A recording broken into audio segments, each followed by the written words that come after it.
Kwa hiyo inshallah haya yote biamri Allah subhanahu wa ta'ala tutaweza kushirikiana na kuweza kuombeana Mungu, isipokuwa kesho usisahau kubeba 200 ya kuweza kujiandikisha, 200 for registration.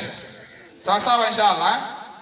Sawa sawa, tumeielezea 200 kazi yake ni nini, si ndio hivyo? Si ndio? Kwa hiyo inshallah taala kesho tuje tukishakusikilizana, kisha tujipange inshallah katika matibabu rasmia ili tuweze kusaidiana na kuombeana. Na mtatushukuru baada tukishaondoka katika kawanda hii, mtakuja tushukuru. Yaani mtatushukuru. Tusemeni inshallah. Mtatushukuru tukishaondoka hapa. Kwa hiyo inshallah taala mimi sisi sana kwa pia natunga heshima na adabu kwa sababu nipo ukweni hapa. Nipo ukweni hapa Sheikh Suleiman Mazingi. Nipo ukweni hapa. Ukweni hapa Sheikh.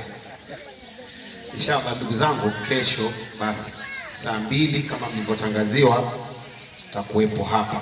Matibabu yataanza rasmi. Wagonjwa wote wabebwe waletwe hapa. Ukija mapema saa 2 kamili utakuwa na registration, utaandikiwa. Na hata kama una mtu wako ni mwenda wazimu anafungwa kamba, we mbebe umlete. Ana kifafa, we mbebe umlete. Sijui ana nini, we mbebe umlete tu. Atahudumiwa vizuri na matatizo yatakuwa ni yenye kuondoka. Rabbana taqabbal minna innaka antas samiul alim wa tub alaina innaka antat tawwabur rahim. Rabbana atina fid dunya hasana wa fil akhirati hasana wa qina adhaban nar. Rabbana ighfir lana wa li ikhwanina alladhina sabaquna bil iman wa la taj'al fi qulubina ghillan lil ladhina amanu rabbana innaka ra'ufur rahim.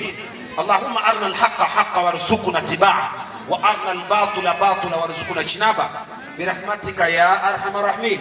Farij 'ala al-muslimina wa sallallahu 'ala sayyidina Muhammad wa alihi wa sahbihi sallam wa sallimu tasliman kathira walhamdulillahi rabbil alamin.